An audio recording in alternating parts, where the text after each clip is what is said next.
Alors de la pression, de la tension, il y en avait également aujourd'hui du côté de Castres à l'heure de recevoir le Racing Métro. On rappelle que Castres est toujours dans la zone rouge après cette 11e journée du top 14.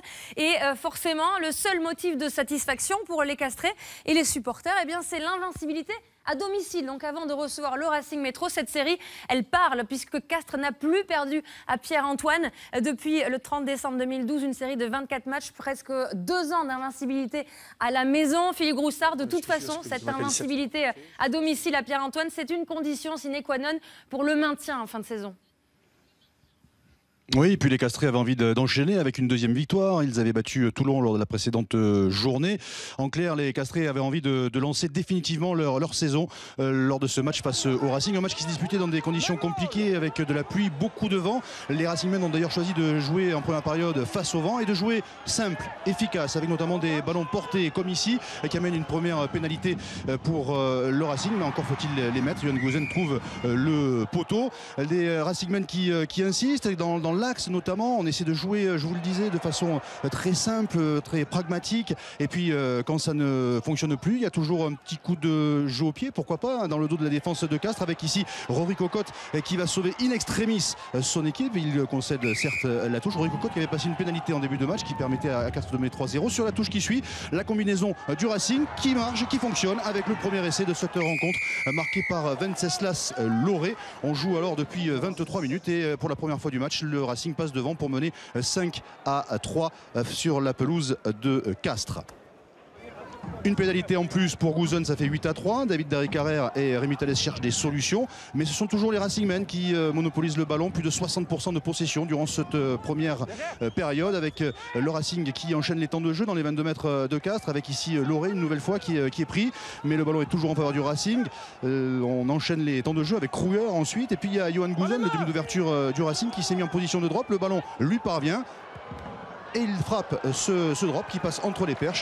3 points de plus pour le Racing qui mène alors 11-3 à 6 minutes de la fin de cette première période sur la pelouse de Castres. C'est le 3e drop de la saison pour Johan Goosen.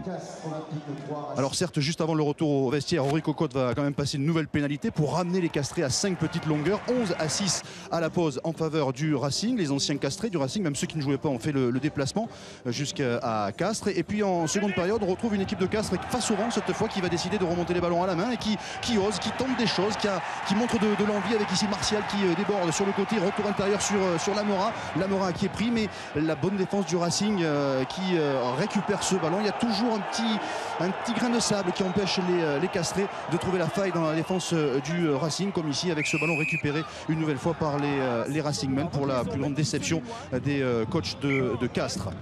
Et puis je vous présente le malchanceux du top 14, Johan Goosen. Nouvelle pénalité.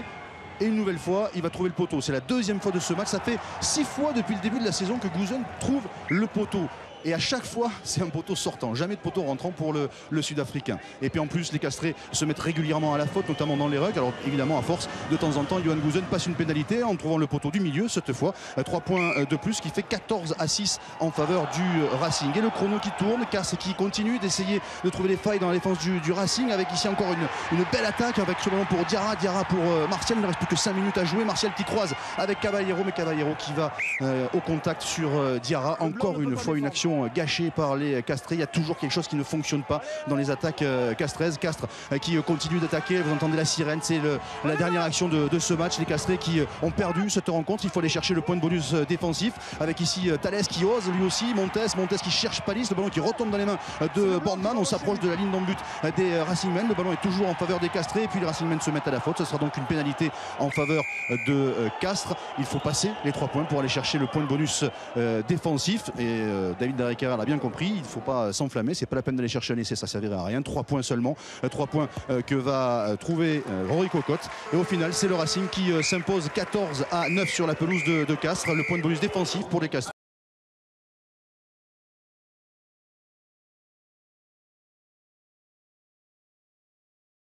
La belle performance des Racingmen et forcément l'inquiétude qui guette de plus en plus les Castrés. Philippe Groussard, évidemment, on ne peut s'empêcher de penser à Perpignan et à Biarritz l'année dernière sans être alarmiste. Cette première défaite à Pierre-Antoine, cette saison, elle doit faire mal à la tête côté Castré. Oui, forcément, ils avaient déjà perdu une fois à domicile, entre guillemets, mais c'était à Béziers lors de la première journée. Alors, évidemment, c'était pas la joie dans le vestiaire de Castres. Je souligne quand même que les Castrés ont gentiment permis de mettre une caméra dans leur vestiaire. C'était pas la grosse fête. Le président Pierre-Yves Revol est parti très rapidement après le coup de sifflet final. Alors, jusqu'à présent, côté Castré, on espérait encore pouvoir se relancer, pourquoi pas aller lutter pour les places qualificatives. Mais là, on a bien compris qu'on était passé dans une autre optique, dans cette fin de saison. Je vous propose d'ailleurs d'écouter à ce sujet Yannick Caballero et Mathias Roland, le manager de Castres, tous les deux au micro de François Plisson. On voulait rester invaincu à Pierre-Antoine tout le reste de la saison pour pouvoir espérer être maintenu. Voilà, c'est un échec. Mais comme je dis, on ne baisse pas la tête et on va aller gratter des points à droite, à gauche et en essayant de ne plus perdre chez nous. Voilà. C'est plus du tout le même championnat quand on joue le haut et le bas du tableau. Donc voilà, il y a quelques garçons qui l'ont connu dans leur carrière. Voilà, il va falloir faire avec et effectivement se mettre réellement, même si on est depuis quelques temps, mais enfin là encore plus en mode maintien et avec tous les ingrédients que cela comporte.